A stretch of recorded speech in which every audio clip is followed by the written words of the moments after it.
अस्सलाम वालेकुम, आप देख रहे हैं डॉन न्यूज़। मैं मेज़बान अब्दुल गफ्फार पुनाव रिप्ले के एक और एपिसोड के साथ। टोक्यो ओलंपिक्स का बड़ा मेला तो इस वक्त जारी है, उसके हवाले से तो हम हमेशा की तरह आज भी बात करेंगे। 3-4 दिन से इसका तस्करा चल रहा है, लेकिन पाकिस्तान और वेस्ट इंडीज़ के दरमियान T20 सीरीज़ का आगाज़ आज से हो रहा है और वर्ल्ड कप से पहले पाकिस्तान की जो 3 सीरीज़ बाकी हैं उनमें से ये एक बड़ी इंपॉर्टेंट सीरीज़ है अगेंस्ट द वर्ल्ड चैंपियंस।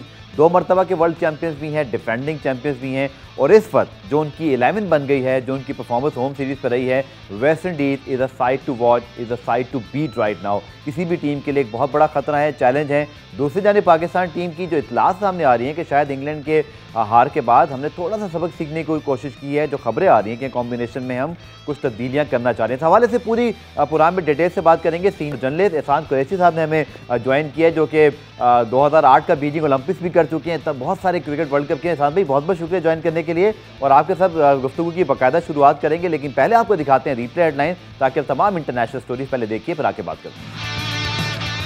कौमी हीरो अली सतपारा के बेटे का एक और एजाज। साजिद सतपारा ने दूसरी बार K2 सर कर ली। उन्होंने एक कारनामा अपने 2 साथियों के हमरा अंजाम दिया। अली सतपारा समेत उनके साथियों की मैयतें वापस लाने में मुश्किल हो सकती है, सेक्रेटरी अल्पाइन ऑफ पाकिस्तान करार हैदरी का बयान। Dawn media group Kashmir premier league की टीम कोटली लायंस का मीडिया पार्टनर बन गया। MOU पर दस्तखत कर दिए गए। कोटली लायंस की टीम में कामान अकमल, फखर तमान, आसिफ अली, उस्मान कादिर और कई नौजवान सुपरस्टार शामिल। कश्मीर प्रीमियर लीग के मैचेस 6 से 16 अगस्त तक मुनक्किद होंगे। तो हेडलाइन आपने देखी, और टोक्यो ओलंपिक्स की तमाम अपडेट्स के साथ साथ पाकिस्तान वेस्ट इंडीज़ और एहसान कुरैशी साहब हमारे साथ मौजूद हैं। एहसान भाई, आपने तो जो बीजिंग ओलंपिक्स है वो कवर किए हुए हैं, लेकिन ये जो लंबा गैप आ गया 29 साल का पाकिस्तान वेस्ट इंडीज़ में हम ज़रूर बात करेंगे, लेकिन आप लोगों ने जिस ज़माने में मेडल्स भी कवर किए, सब कुछ कवर किया, अब कैसे इस चीज़ को देखते हैं? बहुत डिप्रेसिंग सूरत हाल है। 29 साल, 20 करोड़ की आबादी और कोई मेडल ना हो, शर्मनाक बात है। तो कल मैं इंडिया के एक बहुत बड़े सोशल मीडिया पे था, उन्होंने भी मुझसे यही सवाल किया था। उन्होंने ये कहा था कि पाकिस्तान हॉकी कहाँ जा रही है, क्योंकि मेन जो हमारा इवेंट होता था हॉकी होता था। बिल्कुल। बॉक्सिंग में अनवर चौधरी होते थे, उनका थोड़ा इन्फ्लुएंस होता था, तो पाकिस्तान ने एक ब्रॉन्ज जीता था। हुसैन शाह, जिनके अभी आपने जो हेडलाइन दिखाई, शाह हुसैन शाह उनके साहबजादे हैं, तो वो कोरिया में उन्होंने ये कारनामा सोल में अंजाम दिया था।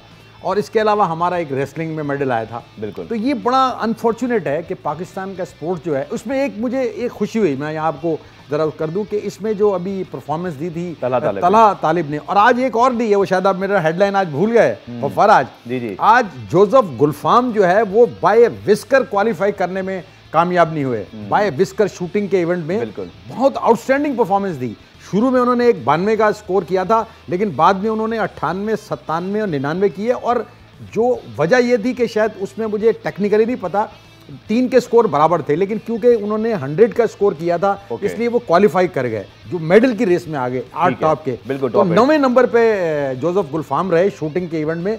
बहुत ही टैलेंटेड ये शूटर हैं।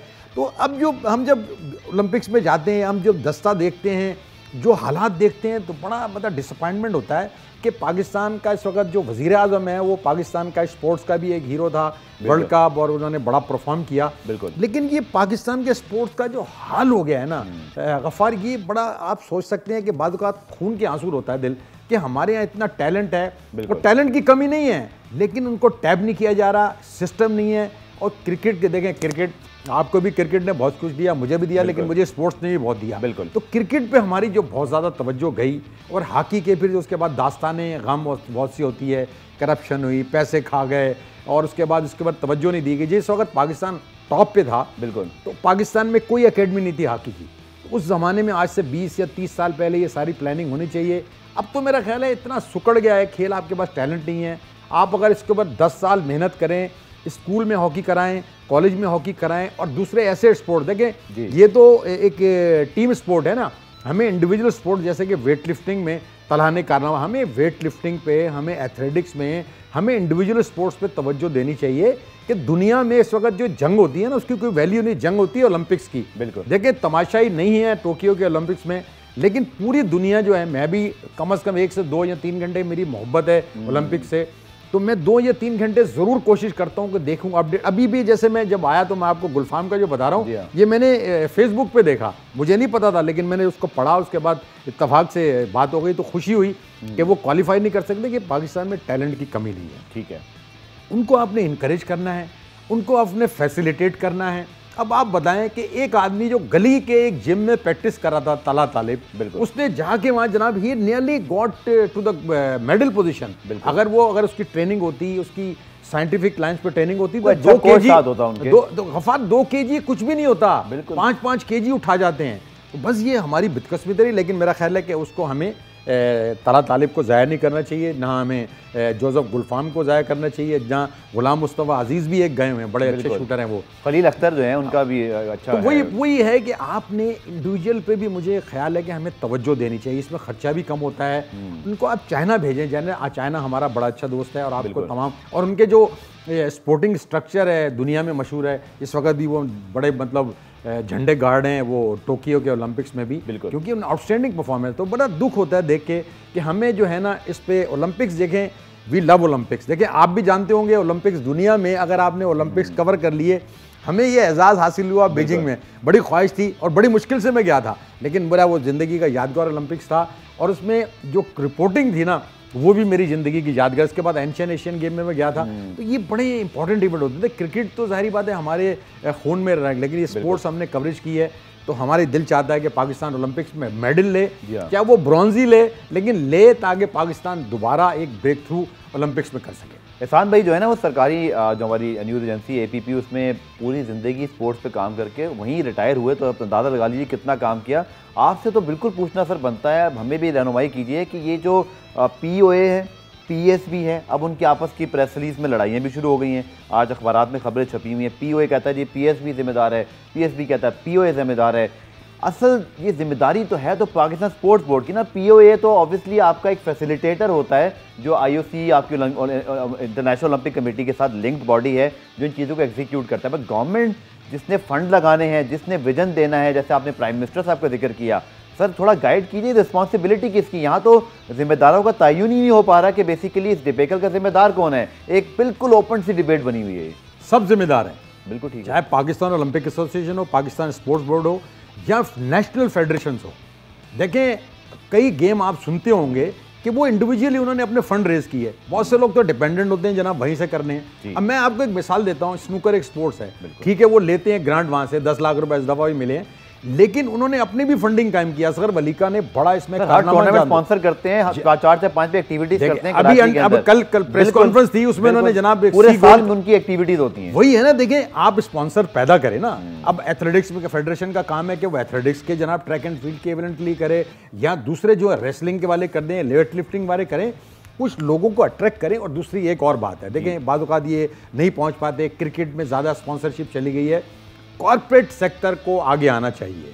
और पाकिस्तान उन लोगों को जो वाकई मेडल प्रॉस्पेक्ट है, आप देखें मेरा ख्याल है कि तला तालिब पे कॉर्पोरेट सेक्टर को आके उसको बैकिंग देनी चाहिए, उसको पैसे देनी चाहिए कि भाई हम आपको ट्रेनिंग के लिए चाइना भेजेंगे, हम आपको अमेरिका भेजेंगे। जो भी अच्छा प्रॉस्पेक्ट है आपका और जिसको आपको लगता है कि ये मेडल होप है, उसको आप बैक करें। आप ये 50 आदमियों को ना बैक करें, आप इंडिविजुअल को बैक करें जिनमें प्रॉस्पेक्ट है, जिनमें मेडल होप है, चाहे वो एशियन गेम्स की हो, चाहे वो कॉमनवेल्थ गेम्स की हो, चाहे वो ओलंपिक्स की हो।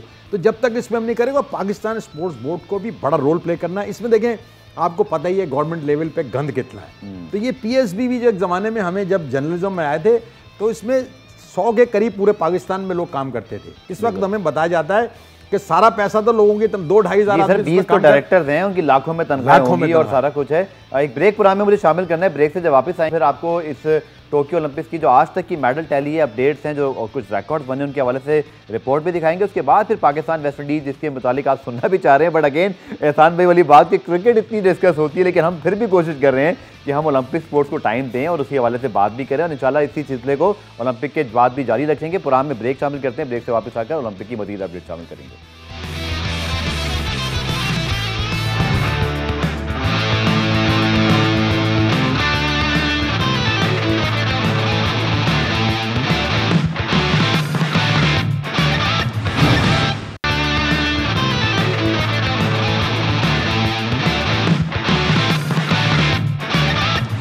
हाँ, मेडल्स की दौड़ जारी है और ये पैकेज जब बनता है तो आप यकीन करें आधे घंटे में ही अपडेट हो जाता है। और इस वक्त लेटेस्ट ये कि जापान के 12 गोल्ड मेडल्स हो गए और वो एज अ होस्ट कंट्री इस वक्त लीड कर रहे हैं। तो एहसान भाई, Japan 12 gold medals, China 11, USA अभी तो 10 है, लेकिन आपने जैसे भी ब्रेक में फरमाया कि जब वो एथलेटिक्स से मुकाबले होंगे तो वहाँ, और फिर जब स्विमिंग के मुकाबले सो जापान अगेन मतलब होस्ट कंट्री डोमिनेट कर रही है। हालांकि आपने जब बीजिंग भी किया था या उससे पहले जितने ओलंपिक्स हुए, जापान कभी इतनी बड़ी नहीं था ओलंपिक्स के अंदर, बट ये बात है कि अब दुनिया कितनी मेहनत करके आगे निकल जाती है।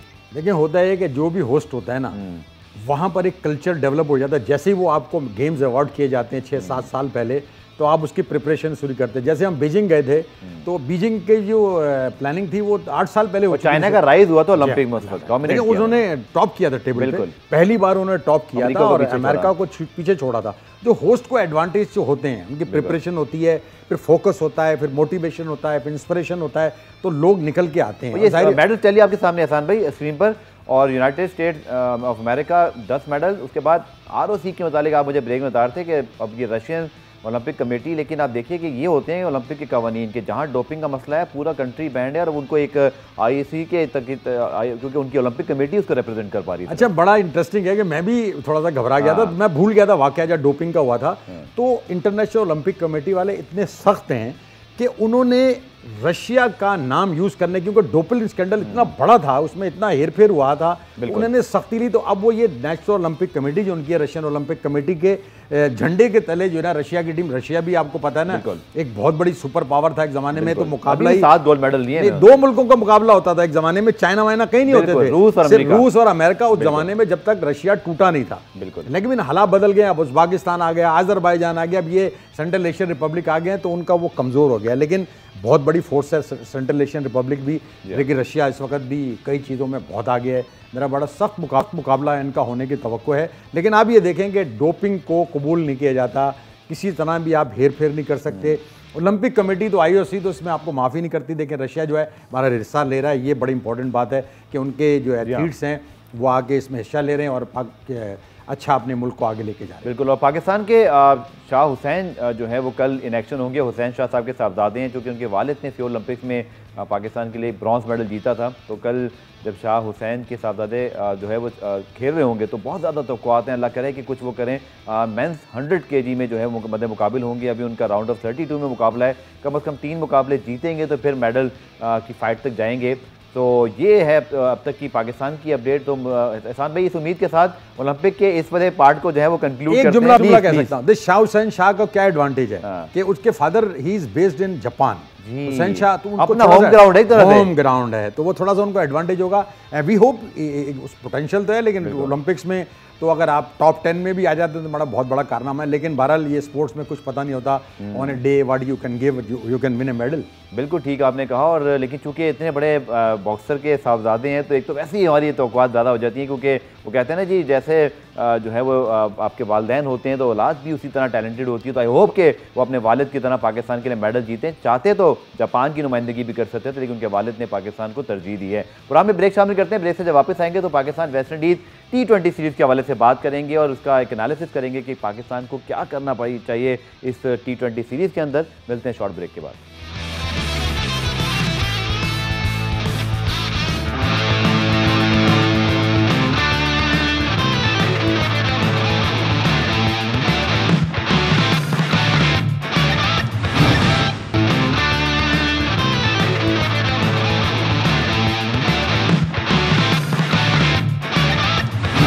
तो जनाब, टोक्यो ओलंपिक्स पे तो हमने काफ़ी बात की और वापस आते हैं। पाकिस्तान बामुकाबला वेस्ट इंडीज़ T20 सीरीज, जिसका पहला T20 आज 7 बजे शुरू होगा। और अगर आप वेस्ट इंडीज़ की बैटिंग लाइन देखें, एवन लुइस हैं, उसके बाद Pollard, Nicholas Pooran, Chris Gayle, Pollard, Bravo, एक दो नाम तो जहन में नहीं आ रहे, but what a formidable batting lineup. और आई थिंक इस वक्त वो they are a team to watch. Ehsan भाई, आप मानेंगे, और ये पाकिस्तान के लिए आसान सीरीज़ नहीं होगी, बहुत मुश्किल सीरीज़ है। लेकिन एक जो बड़ी इंटरेस्टिंग बात है, रिकॉर्ड अच्छा है हमारा, दोनों अनप्रेडिक्टेबल टीम है। Absolutely. On A given day they can go down very badly and the other day they can just come up. तो ये सीरीज बड़ी तो हमें अपनी जैसी टीम मिल गई है। हाँ, अपनी जैसी, इसलिए मैंने कहा ना अनप्रेडिक्टेबल्स हैं दोनों, लेकिन दे कैन प्रोड्यूस एक्स्ट्राऑर्डिनरी। लेकिन एक जो मुझे मसला लग रहा है ना, कि इसमें जो विकेटें हैं ना, जो बारबाडोस में उन्होंने विकेटें दी कि बड़ा लो स्कोरिंग मैच हो रहा है, बैटिंग इतनी आसान नहीं है। पोलार्ड ने कह दिया कि बहुत बुरी विकेटें, टर्निंग मतलब गेंद टर्न हो रही है, इसलिए सुन रहे हैं कि 3-3 स्पिनर के साथ पाकिस्तान जाने का इरादा कर रहा है। देखें जी, बाबर आजम ने कहा है हम तब्दीलियां करेंगे, मानता हूं। मेरे पास तो जब तक स्कोर शीट नहीं आएगी ना, मुझे एतबार नहीं आता, क्योंकि हम बातें करते हैं। This is high time Ghaffar कि अगर हमने अपने लड़कों को बेंच स्ट्रेंथ को नहीं ट्राई किया तो मकसद क्या है? कल T20 पे आप कैसी टीम सेलेक्ट करेंगे? सर $1 बिलियन क्वेश्चन जो आज लाइकली लग रहा है, जो अब तक खबरें आई हैं, अल्लाह करे ऐसा हो, मेरी भी ख्वाहिश है कि शर्जील को बतौर ओपनर खिलाने का फैसला किया गया। आप वाली बात हमारा जब शीट आएगी तो उस पर डिस्कस करेंगे, बट आपके ख्याल में भी ऐसा होना चाहिए ना, क्योंकि फ़खर शर्जील बतौर ओपनर स्क्वाड में मौजूद हैं बट वो खेल नहीं रहे बतौर ओपनर, या उनको जगह नहीं मिल रही। आप ये कह रहा है इस बैटिंग लाइन को हमें रीशफल तो करना पड़ेगा? देखिए, जो ये पिंच हिटर होते हैं जिसको हम हिटर्स कहते हैं, पावर हिटर्स, इनको तो पावर हिटर्स को तो पहले 6 ओवर्स में आजमाना जरूरी है। देखिए, इसमें फ़खर जमान भी ऐसा एक बैट्समैन है जो 6 ओवर्स का प्लेयर बहुत अच्छा है, शर्जील भी है। देखिए, बाबर आजम और जो रिजवान है टेक्निकली वो तो एक, क्योंकि आपको थोड़ी सी सेक्स मिल रही तो आपने लेके चलना शुरू कर दिया, ये बहुत बड़ा गलत फैसला था। लेकिन क्योंकि आपको पता है जब आपका ये फ्लूक चल जाए तो फिर आप खुश होते रहते हैं जी 150 की पार्टनरशिप हो गई, पाकिस्तान ने इंग्लैंड के खिलाफ भी बड़े रन्स बना दिए।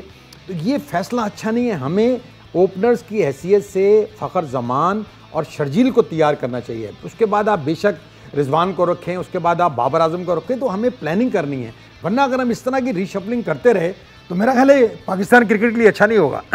और एहसान भी इसमें एक चीज़ अच्छी लगी मुझे कि बाबर आजम जो है वो इस सीरीज़ में जब वो कप्तानी विष्णु उनसे प्रेस कॉन्फ्रेंस कर रहे थे, ही इज़ ओपन कि मैं एक्सपेरिमेंट करना चाहता हूँ। I think it's a good sign कि एज अ कैप्टन वो ये नहीं देख रहे कि वो और रिजवान अगर परमानेंट हो गए हैं, परफॉर्मेंस हो रही है, एवरेजेस ज़बरदस्त चल रही हैं और रैंकिंग्स भी मिल रही हैं, but he is open for this team कि नहीं, मुझे कहीं ना कहीं एक्सपेरिमेंट करना। I think it's a good sign for Pakistan cricket के बाबर आजम एक स्टैब्लिश प्लेयर है। ये होता है एक बड़े खिलाड़ी को जब कप्तान बनाया जाए कि उसको इनसिक्योरिटी नहीं होती। He is open to go down to number 3। उसने कराची किंग्स में भी ऐसे ही किया। तो I think it's a positive sign for Pakistan cricket के बाबर आजम इस तरह सोच रहे हैं। ये मेरे लिए खुशी की बात है। देखें, सबसे बड़ा जो होता है ना, ये चुंगल से निकले मिसबाह के, ये निकले वकार यूनिस के चुंगल से। और जब आपको लगता है कि चुंगल में है या नहीं, ये चुंगल में है, ये चुंगल में है। मैं अभी भी समझता हूँ, देखिए जो परफॉर्मेंस बाबर आजम की है बहुत आउटस्टैंडिंग है, लेकिन मैं अभी भी समझता हूँ कि वो एक अच्छे कैप्टन नहीं है। ये मेरा एक जाती ख्याल है। या अगर मैं आपसे राय पूछूं, एटलीस्ट जब 3 साल में 3 लिमिटेड ओवर्स के वर्ल्ड कप हैं, आपने उनको टेस्ट का भी कप्तान बनाया हुआ, टू मच बर्डन। ये सारी दुनिया में आ रहा है। अगर आप दुनिया में आप पढ़ते हैं तो लोग यही कहते हैं कि यहाँ तो आप उनको रेड बॉल का कप्तान बनाते हैं, जहाँ फिर व्हाइट बॉल के लिए। तो हमारे यहाँ आप देखिए, इंडिया का सिस्टम देखें ना, इंडिया में तीनों टीमें मुख्तलिफ हैं।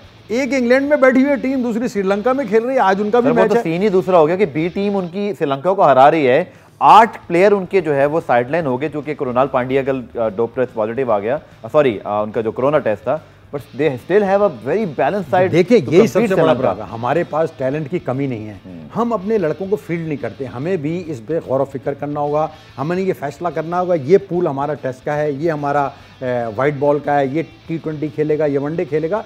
ये सबसे बड़ा मसला है। सर, अगर हम PSL के टॉप परफॉर्मर शाहनवाज धानी जो सेंसेशनल बने, ये उनको आपने T20 की जगह वो टेस्ट टीम के साथ आज कहीं बैठे होंगे और आपकी T20 की टीम जो है वो वेस्ट इंडीज वाला मैच खेलेगी, मेरी समझ से तो बाहर है। ये जब ये आपने देखा ना, जब हमारी इंग्लैंड की सीरीज हो रही थी, उससे पहले जब धानी का लोगों ने शोर मचाया कि भाई परफॉर्म वो कर रहा है T20 में, ऐसे मतलब आप उससे सोचिए ना कि पाकिस्तानी क्रिकेट में क्या हो रहा है। भाई जो जिस फॉर्मेट में परफॉर्म कर रहा है उसको वहां रखो ना। अभी देखें, वहां जिक्र हो रहा है कि जनाब वो उसको वेस्ट इंडीज में प्रीमियर लीग, जो उनके कैरिबियन प्रीमियर लीग में चांस मिल सकता था। तो ये अजीब व गरीब है। एक आदमी परफॉर्म कर रहा है जनाब T20 में, हाईएस्ट विकेट टेकर PSL 6 में, और उसको आप रख रहे हैं टेस्ट टीम में। और सतम ये भी देखिए कि उसी शहर में वो मौजूद हैं, एक होटल के कमरे में, जहां वो बैठ के सारा मैच देख रहे होंगे। तो ये तो मेरे ख्याल में प्लेयर के लिए भी कितना डीमोरलाइजिंग होगा। लेकिन आखिर में अगर मैं आपसे इस सेगमेंट में बात करूँ, मोहम्मद वसीम जूनियर के डेब्यू के हवाले से भी आज खबरें आ रही हैं, क्योंकि हारिस रऊफ की कारकर्दगी में थोड़ा सा अदम तसलसल रहा है। तो अच्छी बात है मेरे ख्याल में। एटलीस्ट जो आप भी बात कर रहे हैं कि एक्सपेरिमेंट करने में तो हर्ज नहीं है। शायद यहाँ पर मीडिया को, हमें और फैंस को भी समझने की जरूरत है कि अगर एक्सपेरिमेंट करते हुए शिकस्तें एक आध आपको मिल सकती हैं, बट आई थिंक आप भी एग्री करेंगे कि अगर हम एक्सपेरिमेंट कर रहे हैं just before world cup, it's not a bad actually theory कि आप एटलीस्ट कुछ क्लियर ट्राई आउट तो करना चाह रहे हैं। यार, सबसे पहले तो ये लाइक डिसलाइक, दोस्तियाँ यारियाँ नहीं होती। पाकिस्तान टीम जब होती है तो वो पाकिस्तान की टीम है। तो आपको, मैं तो ये बड़ा इस हद के होंगे, जब आप हारते हैं तो आपको ट्राई करना चाहिए। वो क्या होता है हमारे यहाँ, वो जेन से विनिंग कॉम्बिनेशन। अरे भाई, क्या विनिंग कॉम्बिनेशन होता है जहां आपको नजर आए कमी। अब इंग्लैंड की टीम ने 2-1 से जीती, कितनी चेंजेस थी उसमें आपने देखे, 3-3 4-4 मैच चेंज हो गए उनके। तो हम पता नहीं किस दुनिया में रह रहे हैं, किस तरह की क्रिकेट खेल रहे हैं। तो हमें उन लोगों को, जो लड़के बेंच पे बैठे हैं, उनको आपने ट्राई करना है। वरना आप वर्ल्ड कप में जाके आप स्ट्रगल ही करते हुए नजर आएंगे, फिर आप रोएंगे जनाब उसको नहीं रखा, वो ओपनर था उसको नीचे खिला दिया। तो हमें ये रोने से पहले हमें थोड़ा सा वक्त रह गया है। कि ये 4 वनडे जो है T20 है इसमें, और उसके बाद जो बाकी T20 है उससे हम सीखें और उन लड़कों को ट्राई करें जिनको आपने इवेंचुअली टीम में सेलेक्ट कर। बिल्कुल, 4 ये मैचेस हैं, 3 न्यूजीलैंड के मैचेस हैं और 2 इंग्लैंड के, तो ये 9 मैचेस बनते हैं और पाकिस्तान को इन्हीं 9 मैचेस में अपनी वर्ल्ड कप की तैयारियों को हतमी शक्ल देना है। पुराने ब्रेक शामिल करते हैं, ब्रेक से वापस आएंगे तो पाकिस्तान T20 और वनडे टीम का सबसे बड़ा मसला है मिडल ऑर्डर और पावर हिटर का फुकदान, जो नीचे मैच फिनिश करने वाले खिलाड़ी नहीं है। एहसान भाई से बात करेंगे इस शॉर्ट ब्रेक के बाद।